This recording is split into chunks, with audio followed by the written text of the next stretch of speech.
Michelle Norris. Officials in New England are voicing concern about syrup.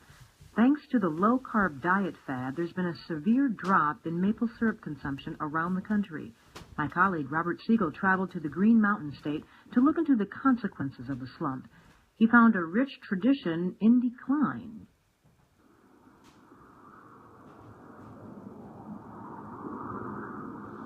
Long, lingering shadows skate across the frozen woods. Spring belies the calendar here. It won't shine on these northern forests for weeks to come. The days are getting longer, but for Vermont maple sap farmers, there are trees to tap before they sleep.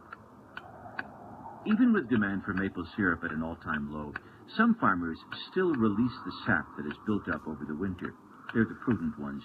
While most of the nation savors its golden pancake topping as a treat, up in New England, that end product is just part of the story. All right there, Harvey. Open the valve. She's a-rising. Got it here. Got it. Move back there. The Grisham family lives on 100 acres of prime maple sap land. The farm hides in a grove of trees that have stood here since King George granted a Grisham ancestor rights to the land in 1773.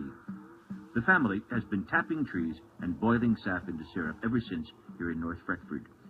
But now, after production has declined by a steep 58%, the process is all the more precarious.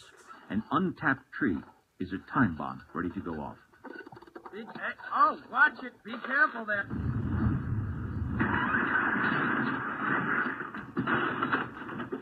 Untapped maple trees can explode like gushers, causing injury and sometimes death. If untended, quiet stands of nature's sweeteners can turn into spindly demons of destruction. The Vermont Health Board reports 87 fatalities, 140 maimings, and a dozen decapitations from sap buildup explosions this year. That's the highest ever.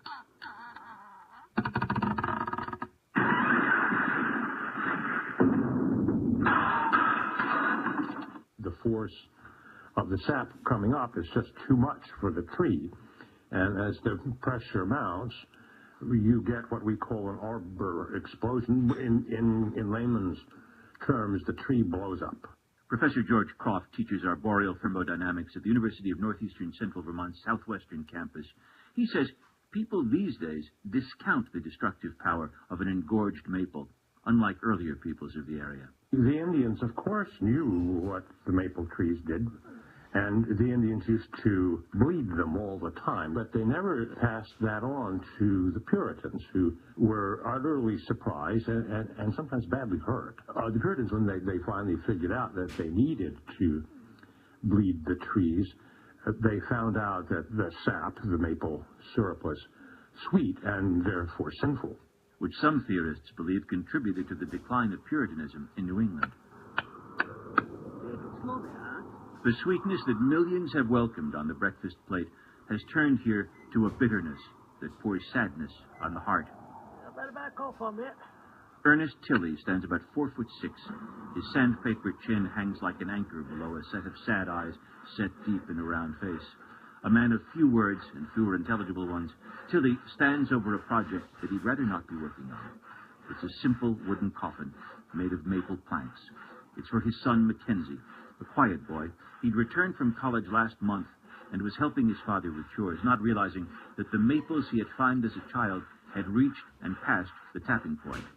Tried to tell him they shouldn't be out there in the woods like that, but he was stubborn.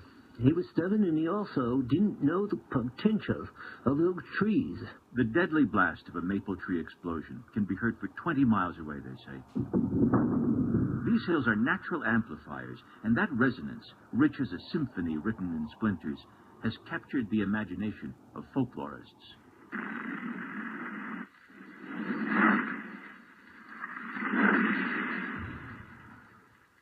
There is something sort of otherworldly about the sound of a maple exploding. The Vermont Maple Museum collects rare recordings of forest explosions from the 1930s, before modern tapping technology made most woodlands safe. The recordings are well known in Europe. Ned Lamont is curator.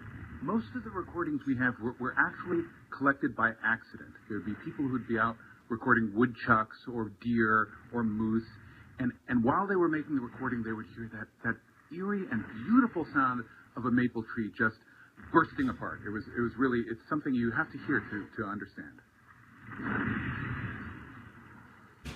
The Vermont Maple Museum offers a journey into the state's past, complete with mementos of the 19th century, when every schoolchild learned the hard-won lessons of the woods. Tap, tap, tap, the maple tree that comes down, shakes the leaves, leaving trees will die and blow their branches to the sky. Vermonters have sung, written, and traded stories about the rigors of maple sap, all the while continuing to watch the industry that encourages tree tapping diminish. It has been hurt by a cheaper syrup knockoff from, of all places, the islands of the South Pacific. Here in Vanabos, formerly Danish Samoa, workers are making a cheaper maple syrup substitute. It's called table syrup. They saw apart used maple tables, chairs, knickknacks.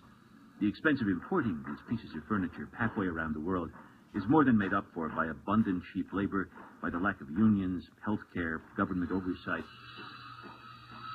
In the past 4 years, the Vanabosian syrup industry has cut deep into Vermont's maple syrup market. Salomona Lano-Miyamada is 14 and the mother of 2.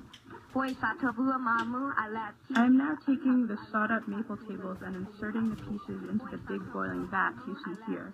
It is a slow process. It takes 4 weeks for 100 cubic feet of maple wood to be boiled down to make 1 liter of syrup. It requires great patience. I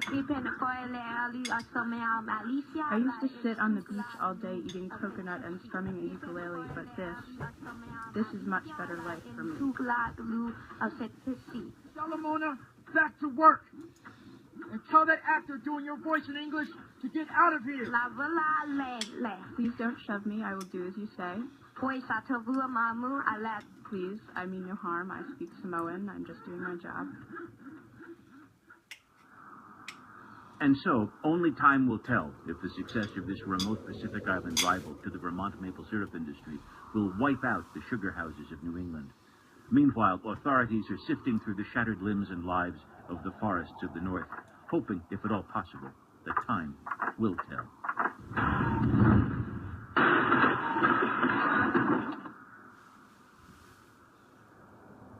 Robert Siegel, NPR News.